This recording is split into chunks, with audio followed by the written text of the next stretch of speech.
అయ్యో చెప్పవే, వాడిని కొట్టడం ఆపమని చెప్పు. లేదా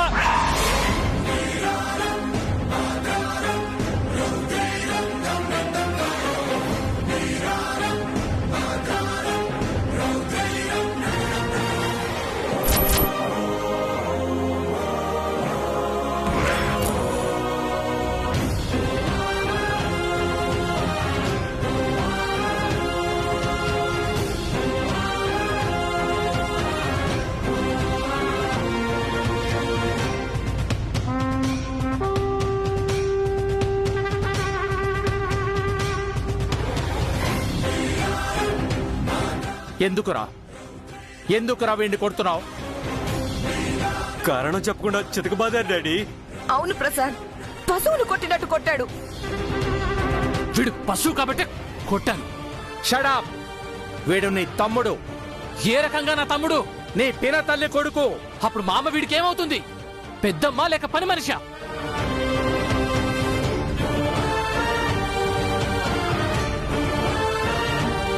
వీడి అమ్మ దయాదాక్షిణ్యాల మీద నా తల్లి బతుకుతోందా?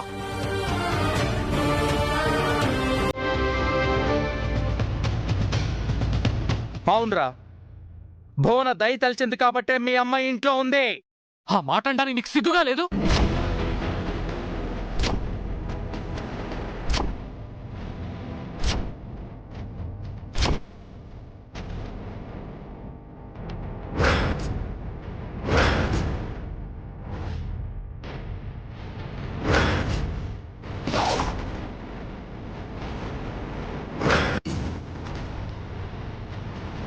కట్టుకున్న భార్యను పని మనిషిని చేసి మరొకరిని పెళ్లి చేసుకుని ఆవిడ కొడుకుతో మా అమ్మని తిట్టిస్తున్నారే, అవమానిస్తున్నారే. మీకు అసహ్యంగా లేదా? అసలు వీడేం తప్పు చేశాడని కొట్టావు? సుదీప్ పొద్దున్న డ్రింకింగ్ స్మోకింగ్ చేస్తున్నాడంట మావయ్య. అది అత్తయ్య చూసి తప్పు అని మందలించింది. దానికి సుదీప్ అత్తయ్యని అనరాని మాటలు అన్నాడు.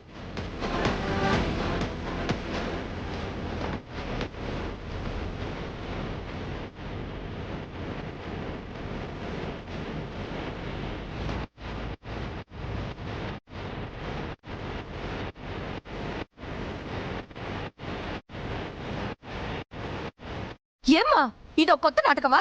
అన్యాయంగా నా కొడుకుని కొట్టింది కాక వీడి వ్యసనపరుడు, తిరుగుబోతు అని నిందలు.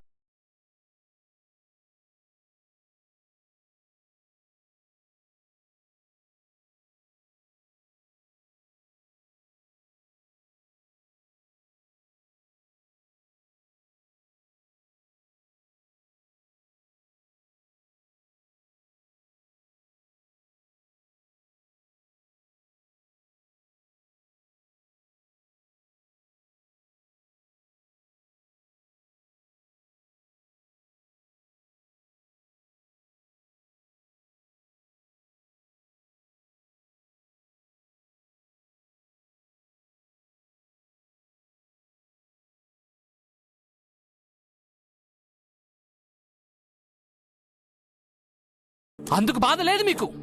వీడిని కొడితేనే బాధ వచ్చింది కదా మీకు? వాడు నా కొడుకు. మరి నేనెవరిని? మా అమ్మెవరు? ఇది ఇంటి పని మనిషి, దీని కొడుకురా నువ్వు. వాడు ఆ మాట అన్నందుకే తన్నులు తిన్నాడు. ఆ మాట నేను అంటున్నాను. కొడతావా నన్ను? కొట్టేలా ఉన్నాడు ప్రసాద్. కొట్టడం కాదు, నరికి పారేస్తా.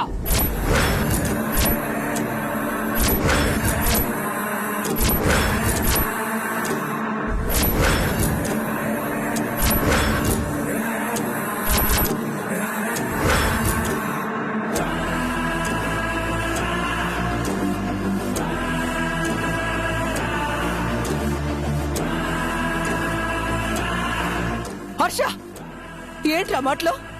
కన్న తండ్రిని పట్టుకుని నరికేస్తానంటావా నిన్ను? అయ్యో అత్తయ్య! అత్తయ్య!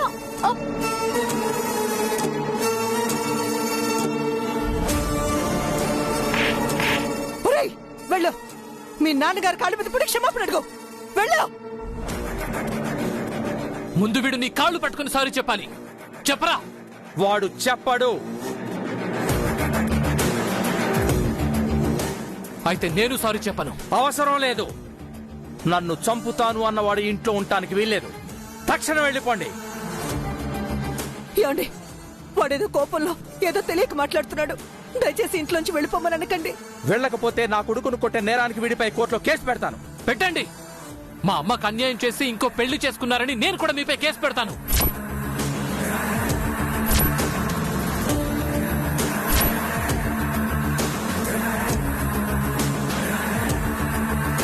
మొదటి భార్య సమ్మతి లేకుండా డివోర్స్ ఇవ్వకుండా రెండో పెళ్లి చేసుకోవడం ఎంత పెద్ద నేరమో మీకు బాగా తెలుసు.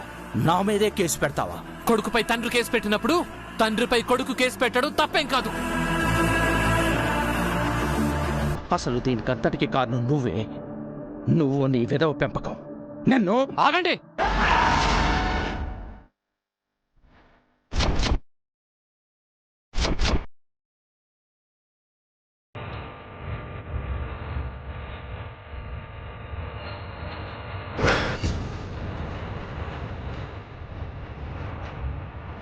ఒరే హర్ష, ఏమండి? వదలు. ఏమండి? వదలురా. వదలండి, వదలండి. చిన్నాళ్ళు మా అమ్మను మీరు మానసికంగా బాధ పెట్టింది చాలు. శారీరకంగా కూడా హింసించాలని చూస్తే ఇంకా ఊరుకునేది లేదు.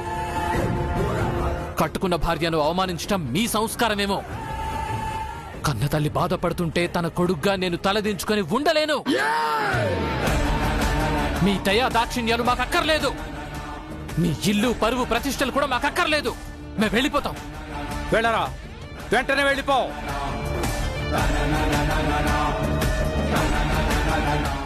వెళ్తాను. తాతయ్య గారు నాకు రాసిచ్చిన సగం ఆస్తి నాకు ఇచ్చేస్తే తీసుకుని వెళ్ళిపోతాను.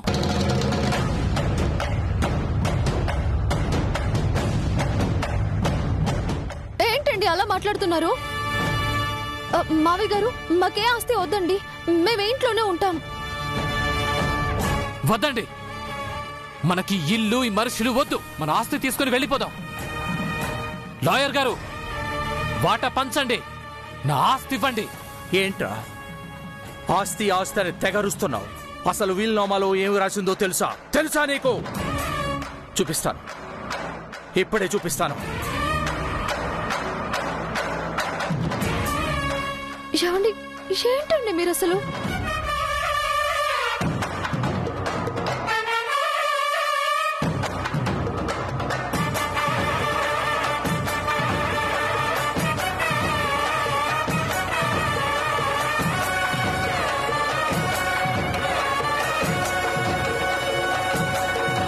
ఏం చేస్తున్నావు ప్రసాద్? కొంప తీసి హర్షకి సగం ఆస్తి ఇప్పుడే ఇచ్చేస్తావా ఏంటి? అప్పనంగా వాడికి ఆస్తి ఇవ్వటానికి నేనేమన్నా పిచ్చోడ్నా? మరి ఏం వెతుకుతున్నావు ప్రసాద్? మా నాన్న రాసిన వీలునామా.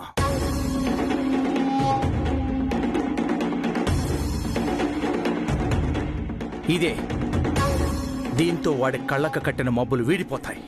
ఇందులో ఏముంది ప్రసాద్? వాణ్ణి చావు దెబ్బ కొట్టే సెంటెన్స్ ఒకటుంది. ఏంటది? వాడి ముందే చెప్తాను. వాడి కళ్ళు తెరిపిస్తాను. నన్ను కన్న తండ్రిని కూడా చూడకుండా నా ముందే వీరంగా వాడాడు. ఎన్నాళ్ళు కొడుకు కదా అని సరిపెట్టుకున్నా. కొట్టినా తిట్టినా ఆ పిచ్చిది పడుంటుంది. దాని మోహం చూసే వీడిని ఇన్నాళ్ళు భరించాను. కానీ ఇప్పుడు నా ముద్దుల కొడుకైన సుదీప్ని కొడతాడా? అవును ప్రసాద్, ఏదో ఒక రోజు నిన్ను కూడా కొడతాడు. ఈ రోజే కొట్టేవాడేమో. వాడికి ఆ ఛాన్స్ ఇవ్వను. షాక్ ఇస్తాను. నేనేమిటో చూపిస్తాను. జాగ్రత్త ప్రసాద్, అసలే హర్ష ఆవేశంలో ఉన్నాడు. ఆస్తి రాదని తెలిస్తే ఏ అఘాయిత్యం చేస్తాడో కాస్త ఆలోచించు. వాడికి భయపడేదేంటి భోనా? అసలు వాడు నాకు తండ్రా, నేను వాడికి తండ్రినా? ఈ వీలునామాని వాడు మొహం మీద కొట్టి చిల్లి గవ్వ కూడా ఇవ్వకుండా బయటికి గెంటేస్తాను. వీధిన పడి అడుక్కు తింటే కానీ నా విలువేమిటో తెలిసిరాదు. పద.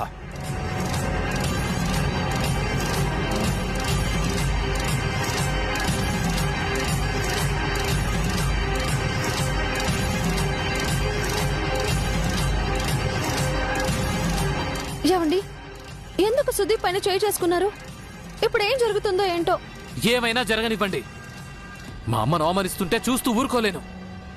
నాకు ఈ అవమానాలన్నీ అలవాటేరా.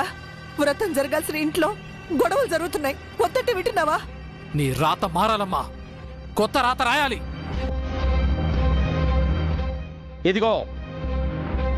ఇదిగో మీ తాత పోతూ పోతూ తన స్వహస్తాలతో రాసిన వీలునామా. ఇందులో ఈ ఆస్తి నీకు ఎప్పుడివ్వాలో ఎలా ఇవ్వాలో రాసుద్ది. చదివితే తెలుస్తుంది. చదువుకో.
చదివావా? మొత్తం చదివావా? చనిపోయిన మీ తాత ఏమి రాశాడో నీకు అర్థమైందా?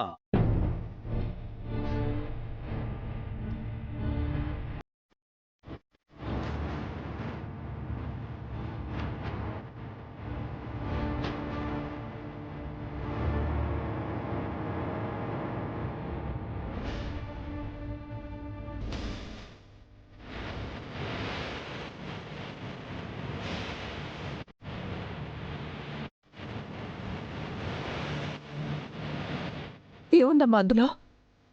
ఆయనకి పెళ్ళయ్యాక 2 సంవత్సరాలలోపు సంతానం కలగాలి. అప్పుడే సగం ఆస్తి ఆయనకి చెందుతుంది. అలా కాని పక్షంలో మొత్తం ఆస్తి రెండో అబ్బాయికి దక్కుతుంది.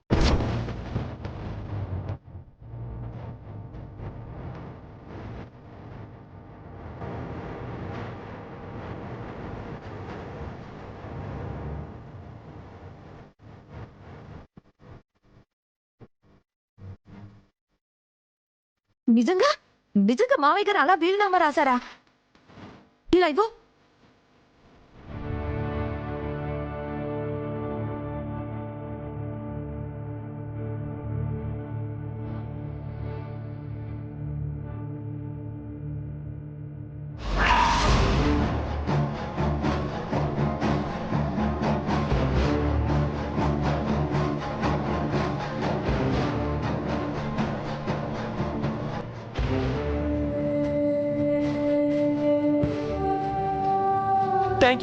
థ్యాంక్ యూ తాతయ్య. Thank you so much.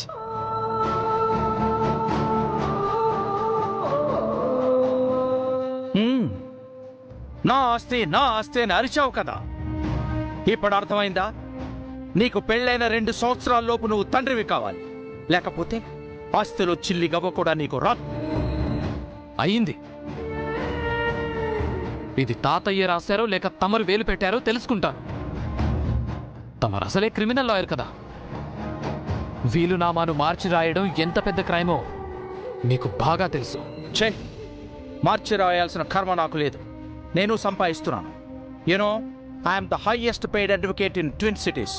ఆ పరంగా వచ్చి ఆస్తి కోసం ఆశపడేవాడిని కాదు నేను. మావయ్య, నేను వచ్చింది కూడా ఆస్తి కోసం కాదు మావయ్య. ఆయన ఏదో కోపంలో ఉన్నారు. మాకు మీరు కావాలి కానీ ఆస్తులు కాదు. బాగుందమ్మా నీ కవరింగ్. వీలునామాలో అసలు విషయం బయటపడేసరికి 2 సంవత్సరాల్లో పిల్లలు పుడతారో లేదో అని భయంతో మాట మారుస్తున్నావా? ఆస్తి కోసమే పెళ్లి చేసుకుని ఆయన్ని కీలుబొమ్మని చేశారు. మా అమ్మని పని మనిషిని చేశారు. మీరా తన గురించి మాట్లాడుతున్నారు? హర్ష, ఎందుకు అలా మాట్లాడుతున్నావు? ఏమండి, వాడి తరపున నేను క్షమాపణ అడుగుతున్నాను. వీడు చేసిన తప్పే. మళ్ళీ ఎప్పుడు అలా చేయడు.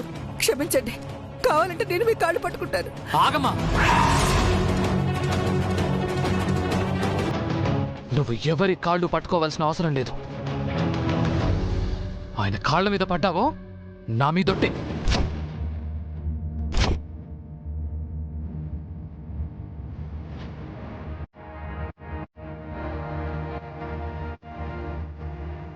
తాతయ్య రాసిన వీలునామా యథాతథంగా అదేనా? లేక మీరు ఫోర్జరీ చేశారా అనేది కనిపెడతాను.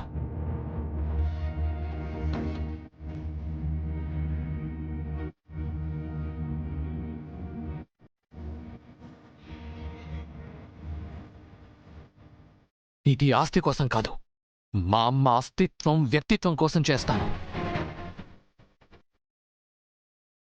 వెళ్ళరా, నీ ఇష్టం వచ్చింది చేసుకో. ఇక్కడ ఉన్నది లాయర్ లగడపాటి రాజేంద్ర ప్రసాద్. నీ మాటలకి చేతలకి బెదిరేవాడిని కాదు. పెద్ద పెద్ద క్రిమినల్స్ని హ్యాండిల్ చేశాను. నువ్వు ఒక లెక్క నాకు. మావయ్య గారు, ఆయన మీకంటే చాలా చిన్నవారు, దయచేసి క్షమించండి. తాగి సుదీప్ అత్తయ్యని అవమానించారన్న కోపంతో ఆయన సుదీప్పై చేయి చేసుకున్నారే తప్ప మరో ఉద్దేశంతో కాదు. Please please excuse him. ఈ బుద్ధి మీ ఆయనకుండాలమ్మా. కన్న తండ్రికి సారీ చెప్తే ఏమైంది? వాడి తల్లిని నేను క్షమాపణ అడుగుతున్నాను భువన. వాడు కట్టుకున్న భార్య కూడా చెప్తుంది. కావాలంటే సుదీప్కి నేను కూడా క్షమాపణ చెప్తాను. క్షమించి బాబు, ఇంకెప్పుడు నిన్నేవి అన్నా.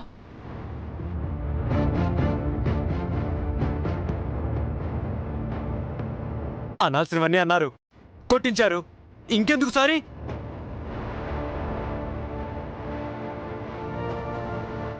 మావయ్య గారు, ఈరోజు వ్రతం అని అందరికీ చెప్పాము. కాసేపట్లో అతిథులందరూ వస్తారు. వ్రతం చేయకుండా ఇలాగే గొడవ పడితే మన ఇంటి పరువు పోతుంది. మీరు రేపు తలెత్తుకోలేరు. వ్రతం జరిపించండి.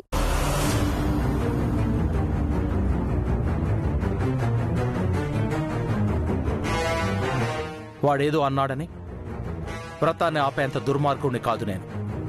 వాడి నోరుని అదుపులో పెట్టుకోమని చెప్పు. వాడు ఇలాగే మాట్లాడితే ఇంట్లోంచి బయటికి గెంటేస్తానని కూడా చెప్పు. మళ్ళీ గట్టిగా చెప్పు వాడికి.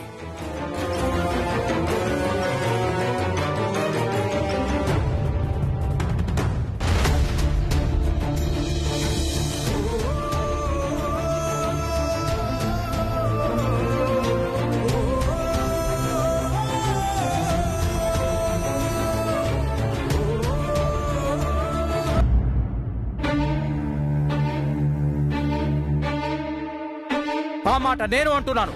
కొడతావా నన్ను? కొట్టడం కాదు, నరికి పారేస్తా. నన్ను చంపుతాను అన్నవాడు ఇంట్లో ఉండటానికి వీల్లేదు. తక్షణం వెళ్ళిపోండి. నా ఆస్తి నా ఆస్తి అని అరిచావు కదా.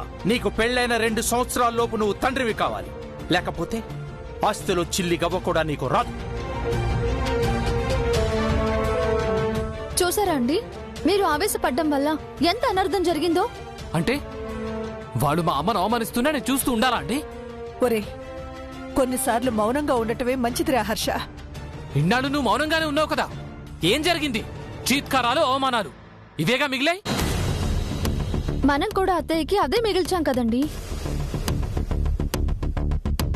మనం ఇక్కడికి వచ్చింది అత్తయ్యని సంతోషపెట్టడానికే తప్ప బాధ పెట్టడానికి కాదు కదండి. ఈ ఇంట్లో ఉంటే మా అమ్మ ఎప్పటికీ సంతోషంగా ఉండలేదు. వాళ్ళు మారరు, మనమే వేరే ఇంటికి మారిపోవాలి. అప్పుడే మా అమ్మ సంతోషంగా ఉంటుంది. లేదురా హర్ష, బ్రతికినా చచ్చినా నేను ఈ ఇంట్లోనే ఉండాలి. మీ నాన్నని ఎదిరించి నేనెక్కడికి రాను. నాతో పాటు మీరు కూడా ఉండాలి. మీ తాతయ్య గారి ఆస్తి నీకు రావాలి.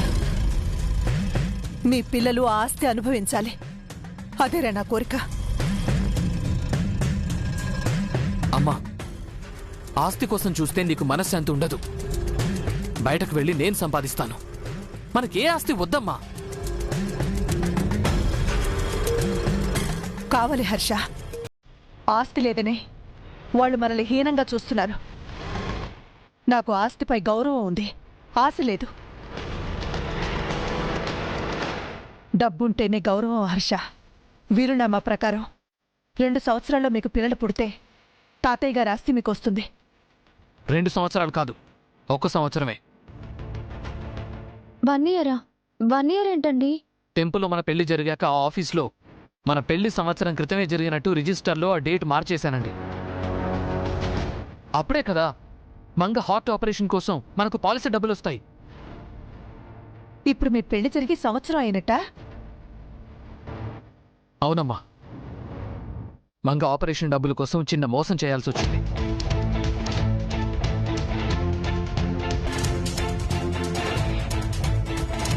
పాపకు హెల్త్ ప్రాబ్లం ఉందని ఇన్సూరెన్స్ వాళ్ళకు తెలిస్తే ఆ డబ్బులు ఎక్కడ రాకుండా పోతాయో అని మనకు సంవత్సరం క్రితమే పెళ్ళయిందని మంగ నా కూతురని పాలసీలో ఎంటర్ చేయించాను.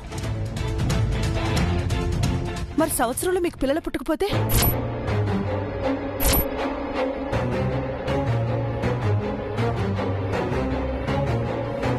మాకు పిల్లలు పుట్టడం ఏంటమ్మా? మేం పెళ్లి చేసుకుంది మంగ కోసం, మా కోసం కాదు. మీకు పిల్లలు పుట్టకపోతే తాతయ్య గారు ఆస్తి మీకు రాదు కదా హర్ష? అయినా సరే మంగే మా కూతురు, మాకింకే పిల్లలు అవసరం లేదు.